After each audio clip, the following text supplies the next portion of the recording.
right, we have our next presenter, Victoria Chadderton with Key to the World Travel. So excited to hear about your business too. I love the women taking over. Thank you very much.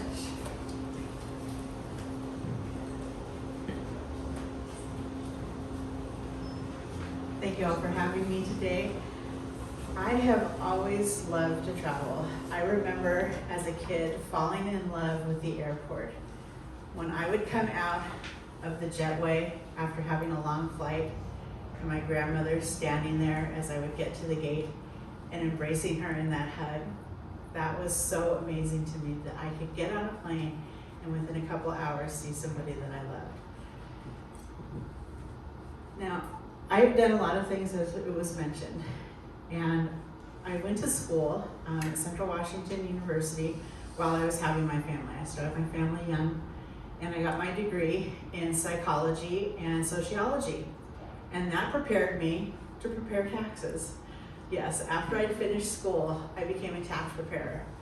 I loved it. It was just one of those things that I understood, where a lot of people would get that deer in the headlight thing, but I understood it, and it was a career that allowed me to be with my family most of the year, and I only had to work a certain part of the year. And I started at a brick and mortar. We were talking about brick and mortars at H&R Block, and H&R Block does a great job of training people how to do taxes. But I wanted more, and I connected with a CPA here locally, and she said, why don't you build your business? Because I've always been an entrepreneur at heart. And I started learning the business and realized quickly that it wasn't something that I wanted to do and expand and grow. Because first of all, my children have no interest in taxes, and so who would I give that legacy to? And then I started working at Intuit TurboTax, and it became virtual. And I started there in 2019. And I was questioning, how do people prepare their taxes and how would this work? But with the age of the internet, everybody was going online. And so I started working for them, and then the pandemic hit. And everybody was doing everything online. Zoom calls, taxes, wine, chocolate tastings, everything happened online. And I was like, okay, there's a correlation here. Because in the travel agency, it used to be you had to be brick and mortar. They didn't have the internet. And in the early to mid 20th century, travel agents boomed because people who wanted to fly had to go to a travel agent in order to get their ticket. When I was 15 years old, I had a job, and I was working in an ice cream shop, and I got my paycheck, and I went down to the bank and cashed it. The first thing I did was walk into a travel agency at the age of 15 and say, I'd like a ticket, I want to go to Apple Blossom, because I was living in California at the time. And my grandparents lived here, my cousins lived here, and Apple Blossom was a great time to come and celebrate. The travel agent said, sure, what dates? This is the amount. I gave her cash, she gave me the ticket. Now I went home at 15 and said, Mom, I'm going to Apple Blossom. No, you're not, because you know how parents think about Apple Blossom? It's like, no, this was when the gangs were here, it's for the Hells Angels, although I heard that it wasn't really Hells Angels. It was a time of just cruising and all sorts of fun with Apple Blossom. And she had this picture of, no, you're not. And I showed her the ticket and said, yeah, I am. And because I'd already bought the ticket, she didn't know what to do, so she let me come up here for Apple Blossom. So travel agencies were brick and mortar. And then the internet happened, just like with the TurboTax. And the agencies started losing their nobility as far as being the presence of that middleman. The airlines could now sell you those tickets without having to go to a travel agent. So they saved that commission that they had to pay, so people were getting lower fares. And so with the internet, it kind of died down. There were no more brick and mortars. But then people started realizing that they didn't know certain things about certain places. they wanted to go somewhere, but they didn't know who to ask. So travel agents became known as travel advisors. And now we can help advise people and be specialized and personalized as to where you want to go. And one of my favorite destinations is Disney. I'm a Disney adult, Disney kid, just everything Disney. And today they just announced that they are opening their 7th park, their 7th resort in Abu Dhabi. And so that will be very interesting to see where that goes. And how many have heard about Real ID? Does anybody? Okay. About 3/4 of you. Did you know that it goes into effect today? So if you don't have your Real ID, which is in Washington State enhanced driver's license or your passport, the TSA at the airport is not going to be as friendly as they could be. So just know that there's certain things that you need to know. And when I traveled at first, when you have to travel to another country, you sometimes have to get visas. It's just one of those specialized things that people may not know when they're wanting to plan. And so I'm very excited to now get into my travel agency business in order to help those, because that's what I really have always wanted to do, is just help people. That's been my background. As I said, I've done a lot of things. One thing I've done in the past is held vision board parties, because I love to have people create those visions that they want. And a constant thing that I always see on those vision boards is travel. And so why not me be that person that can help them get into the travel part of it. So that's why I want to get into the travel agency. I started with them with Key to the World last year. Had to go through a training program, so it was just like H&R Block. You had to learn the industry before you could do it. Got through the training program just in time to start tax season, work tax season, and then this year, at the end of April, I said, okay, now my total focus is on Key to the World travel. And when the opportunity came so that I could come and speak to you, I just jumped right in and thought, gotta get started. This is the next 6 months that I'm really focusing on the travel, and so I can marry the two, because I can travel anywhere working remotely and virtually. Questions? Oh, yes. How do you get paid? How do I get paid? It is on commissions, and it is the suppliers who pay me. The individual who comes to book travel does not pay me. It is all the suppliers. So you have no out-of-pocket as a consumer when you're work with the travel agent. Currently, how do people learn about you and your business? How will they become familiar? Right now, it is word of mouth. I do not really have a presence on social media. Trying to work on that. It's one of those things that I'm going to continue to work on, and I'm going to start doing social media posts in the Valley, and I'm going to call it my staycation, or my events or activities in my own backyard, where I'm going to feature different things within our community or Washington State that people can come and do, just to get my name out there and to realize that, oh, there are people that have specialties and they can know something and tell me about this place. Yeah. Do you work with other travel service providers in other parts of the world? For instance, hey, my wife and I would like to go to New Zealand and set up tours and excursions and activities for people to do in other places. Yes, Key to the World is based in the United States, but we have suppliers throughout the world, which is, hence the name Key to the World. We can get you to all sorts of different areas and make tours, and we personalize it to what it is that you want. Do you want a guided tour where you have people that will be telling you and taking you throughout your tour, or do you want to explore on your own? Do you want to get that rental vehicle and drive around? And so we really tailor the experience to what it is that you are wanting. Do you also organize train and bus routes, or mostly flying? No, train, bus, cruises, road trips, all sorts of things. It's personalized to you. So, yeah. What kind of resources do they provide you? You said we talked a little bit about training as you launch your social media, maybe a website. Are there any kind of tools that they prepare you with to help kind of get that good foundation built? It is really nice that the suppliers provide us with the pictures and videos that we can use in our social media.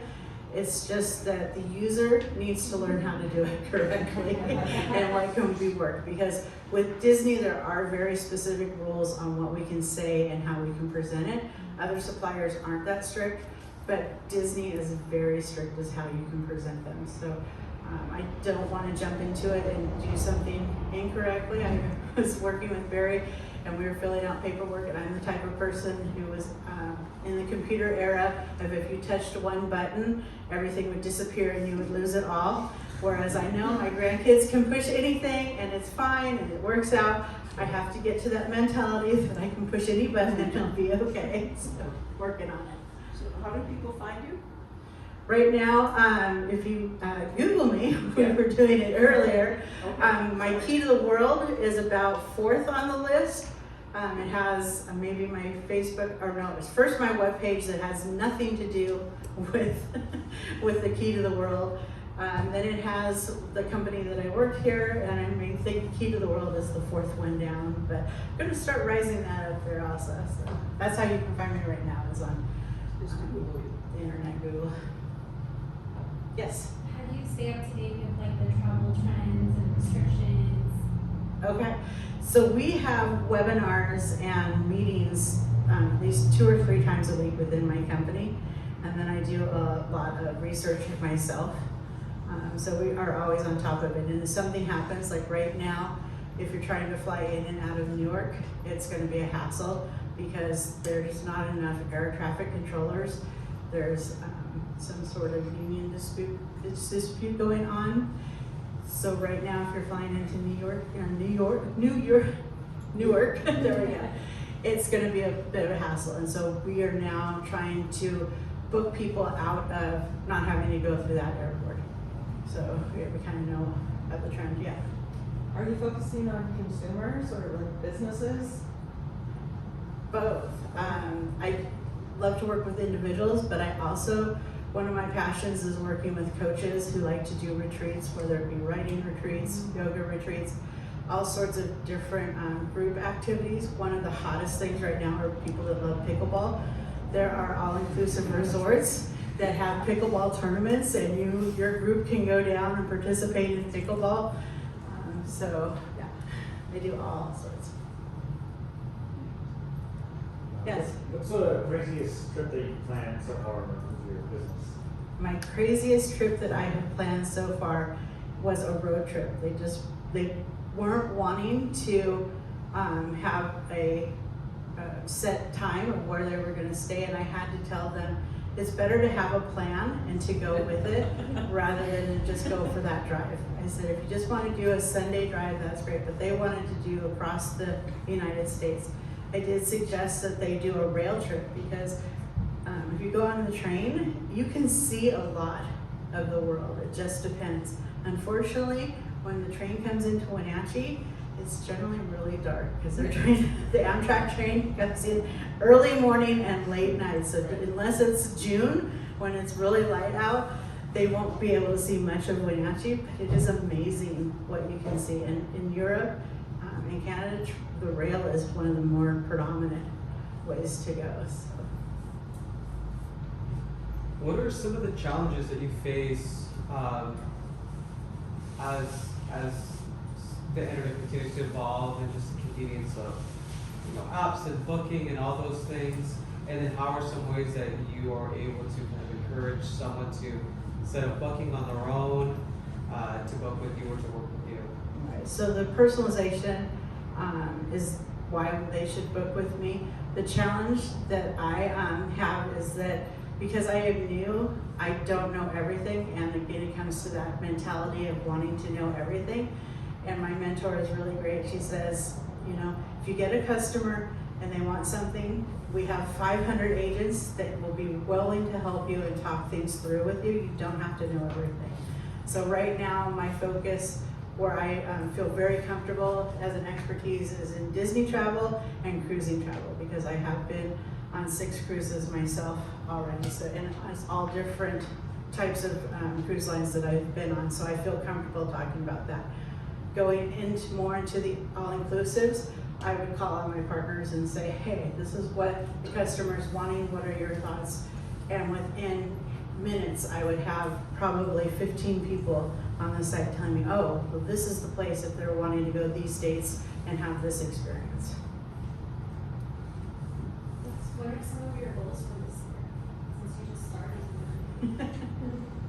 The goals for this year is to get my name out there and to book trips, at least book a trip a month for a customer. So just starting small and wanting to just be able to customize that, because my goal is to offer that white glove service. Of course, my glove only has 3 fingers because Mickey only has 3 fingers, but we will. I want it to be that experience where when you're spending your money, you feel like that you're getting your money's worth, because travel is one of those expenses that you use with your budget that you want to make sure that you get the most for your money. And I'm fully aware of that, being a tax person, of how important money is to everybody. Yes? It's very impressive going from like one career and now looking and like pivoting to something else. I would love to know like what support system you had for that, or what is it that you're like, you know, I'm just going for it. I'm just going for it. My family, I have 3 adult sons, and I have 4 grandchildren now, and both my parents have passed, so all of my family responsibilities are a little less, and so now is the time to focus on what it is that I love to do. You were talking about follow your passion. Taxes were my passion, they no longer are my passion. I still enjoy working where I love to work, but I want to be able to do something that I love. So that's why the transition now. And, you mentioned you didn't kind of move away from the tax business because you wanted something to pass on to your kids. Do you have somebody that's interested in traveling too, or are you looking at building this upscale into your business so you can eventually hand it off to maybe your sons? Yeah, my children also enjoy traveling as well as my grandchildren. I have a feeling within this legacy somebody will want to take on that business. So I have high hopes with that, because that's what I want to leave them. You see growth in this industry in the next 5 to 10 years? Yes, because travel is just one of those things that will be happening, whether it be personal, business is one thing that will continue to happen. And like I said, at first the internet for a while was taking over, but more and more people are wanting that personalized experience, and they want to know that when they're putting their money for that experience, that they're going to be able to get that money's worth. I love to travel. I hate to plan. To my detriment. I'm like, I need a really good companion to help me think through A to B, B to C, C to D. Whenever I'm looking online for flights, all these travel agencies come up. I'm always hesitant because I don't know who's on the other line. I'm like, is this just some AI tool giving me recommendations? I guess it was more of a suggestion.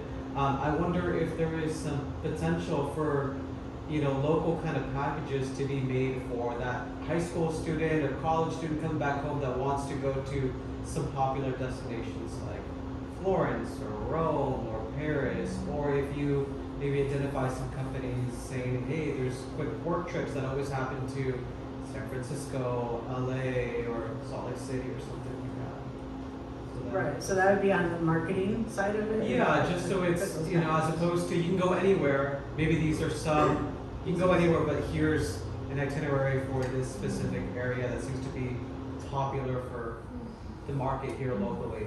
Okay, great, thank you, that is a great tip. Any other tips that you want to share? What would you like to, my question to you is, I know we get inundated with emails. Would you read an electronic newsletter, or would you like a physical newsletter sent to you? How about virtual? It depends on how frequently. Right. Who's for the paper getting it in the mail? but how frequently are you talking about it? I mean, there are some people who email you, you know, once a day or once a week, and that's too much. The newsletter would be a monthly thing unless it was a mailer, then it would probably be quarterly just because of cost. The thing with digitally though is you can be more up to date, especially in the travel agency. You want to be, only certain sales happen for so long with those suppliers. So. That's what I was thinking with the packages. If that's a barrier, or would you be like estimated around this to this? Because I feel like every single day it changes. Right. Yeah. I would probably have to do the starting at with the asterisk, and you know, it would start at this price, but the more you add or the dates should you choose, and that, you know, that's especially the cruising industry. They'll tell you what it starts at, and then they add on the excursions, the port taxes, all of these other fees, and when you get done putting everything in, you're like, that's not what I came with. And that was one of the barriers when people work with me. They say, well, I can get this Carnival cruise for $349 a person, and I've quoted them $749. And it's because I've already added in all those extra fees that the website doesn't until you start booking. Yes. For my business, I think I'm leaning more towards collaborations. Do you envision any collaborations that maybe could help you cross-market? I would love to do something like that. If you wanted to take a group of your people that love chocolate on a tour of these farms where they make it, I could definitely partner with you and make that happen. Send me out. And then just the one question is, what can we as a community do to support your business? The community right now is to just get my name out there. If people are talking about travel, say, hey, I know this person that works in the travel agency. Just give her a call. Again, it's free if I do the consultation, and it's free when they book because it's the supplier who pays me the commission, not the person who my consumer. Have you thought about setting up a table at Pybus, or like kind of like when they have the farmers market? Sometimes they also have vendors inside. Mm-hmm. And what do you think about, like, you know, having a table there, and as people are walking by, that's a way for you to get known? Yeah, community events are something that I am looking into as far as what I could be a part of and what makes sense to be there. So. Yeah, what's the average time to like book something for someone? Is it like the same day, hour, or days? So I will talk to somebody and I can have a quote depending on where it is that they're wanting to do, probably by the end of the day or sooner. So definitely with Disney, if you said I want to go to Disney World on these dates, I could tell you by the end of the day what the packages would be and give you like 3 different options. Yes. Is there a market for someone to help people get passports? Is there a market? Would there be helping people get passports? Like, I wouldn't even know where to go. Right? That's a great, So what do you think about that? that's a great idea to put that as far as a marketing tool, as I can help you navigate the passport. Because it takes months or something to get one, right? They say it takes months. Right now in the United States, it's only taking about 3 weeks, but that could change with the Real ID all of a sudden. Because people shouldn't know about it, especially because the airlines will now let you know when you're booking that it's in effect. But some people pass that over. It goes over. Thank you so much, Victoria. Thank you. Thank you.